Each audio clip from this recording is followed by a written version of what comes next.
Hi everyone, আসসালামু আলাইকুম। This is Nusrat from আফনাস মম।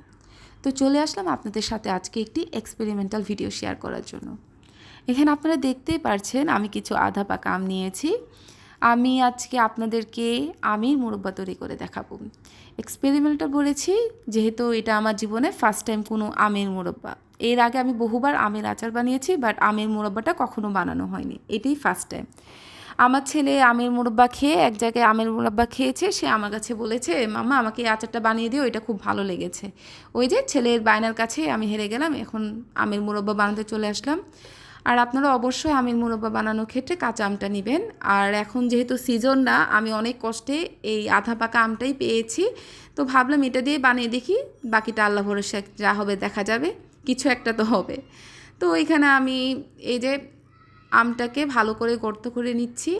এটা আমি করে নিচ্ছি হচ্ছে আপনার আমের মধ্যে একটা টক ভাব থাকে অথবা আপনার কষ থাকে, যেন আমি লবণ পানি দিয়ে ভিজিয়ে যেন আপনার ওই কষ বা টকটা চলে আসে।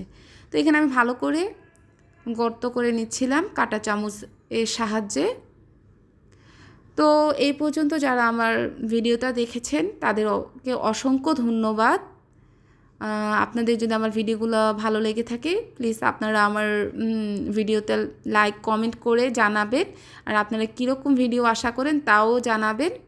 আর আমার ছোট্ট চ্যানেলটাকে একটু বড় করতে সাহায্য করবেন সাবস্ক্রাইব করে। আর আমার আফনাস মোম নামে আরেকটা পেজ আসছে ফেসবুকে, আশা করছি আপনারা ওইটাতেও একটু লাইক দিয়ে পাশে থাকবেন। তো এখানে আমি আমগুলোতে লবণ, ভিনেগার আর পানি দিয়ে একটু ভিজিয়ে রাখবো। আমি এটা মোটামুটি সারা রাত ভিজিয়ে রেখেছি। আপনাদের হাতে যদি টাইম না থাকে তাহলে আপনারা 5-6 ঘন্টাও ভিজিয়ে রাখতে পারেন। আর যদি আপনাদের ইচ্ছে না হয় তাহলে আপনারা ভিজিয়ে নাও রাখতে পারেন, এটা পুরোপুরি আপনাদের উপর ডিপেন্ড করবে। বাট ভিজিয়ে রাখলে ভালো, ওই যে যদি কষ থাকে অথবা টক থাকে ওইটা আপনার পানির মধ্যে সুন্দর করে চলে আসবে। ওই জন্য আমি মোটামুটি সারা রাত ভিজিয়ে রেখেছি। তো এরপরের দিন সকালে আমি 10টার পরে এটা আমি বানিয়েছি আর কি।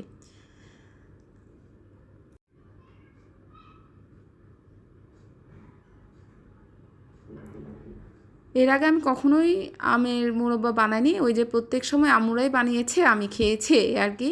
তো এইখানে দেখুন আমের কালারটাই কেমন চেঞ্জ হয়ে গিয়েছে।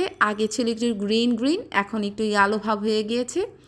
এখানে এরই মধ্যে আমি কি করেছি, আপনার অফ ক্যামেরাতে 3 থেকে 4 বার আমটা ধুয়ে নিয়েছি ভালো করে পানি দিয়ে। আর এখন আমি চেপে চেপে আমের ভেতর থেকে পানিটা বের করে নিচ্ছি।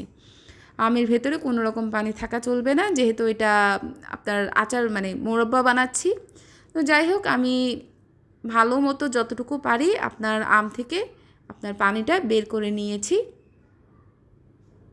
এখানে আমি সবগুলো আম থেকে মোটামুটি পানি বের করে নিয়েছি। এখন আমি এটা সিরকাতে দিয়ে দেব। যেহেতু আমার আমটা একটু আধা পাকা মানে একটু মিষ্টি ছিল, ওই জন্য আমি সিরকাতে চিনির পরিমাণটা একটু কম ইউজ করব। আপনাদের কাঁচা আম দিয়ে যদি করে থাকেন তাহলে আপনারা অবশ্যই চিনির পরিমাণটা একটু বাড়িয়ে দেবেন। এখানে আমি 2 কাপের মতো চিনি দিয়েছি আর 1.5 কাপের মতো পানি দিয়েছি।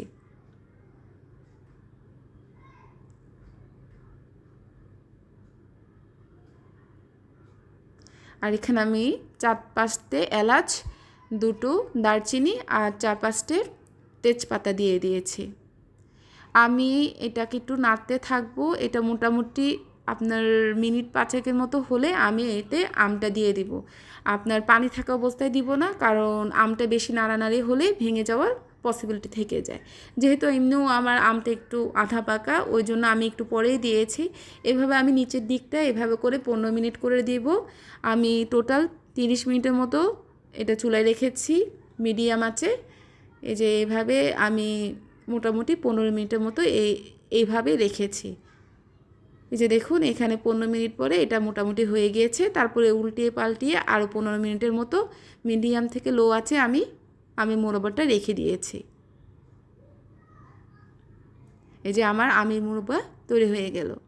দেখলেন তো কত সহজে আমের মুরব্বাটা আমি বানিয়ে নিয়েছি। আপনারাও এভাবে বাসায় তৈরি করে নিতে পারেন। আমার ছেলের কাছে বেশ ভালো লেগেছে, আমার হাজব্যান্ডও বলেছে অনেক মজা হয়েছে। আমার কাছেও টেস্টটা অথেন্টিকই লেগেছে। আপনার যদিও এটা আমি কাঁচা আম দিয়ে বানাতে পারিনি, হয়তো বা কাঁচা আম দিয়ে বানাতে পারলে আরও একটু ভালো হতো। যাই হোক, মানে বাচ্চা আমার আবদার করেছে, ওকে বানিয়ে দিতে পেরেছে, এটাই আমার কাছে ভালো লেগেছে। তো আজকের ভিডিও এই পর্যন্ত। ইনশাল্লাহ নেক্সট কোনো ভিডিওতে চলে আসবো। এই পর্যন্ত, আল্লাহ হাফেজ।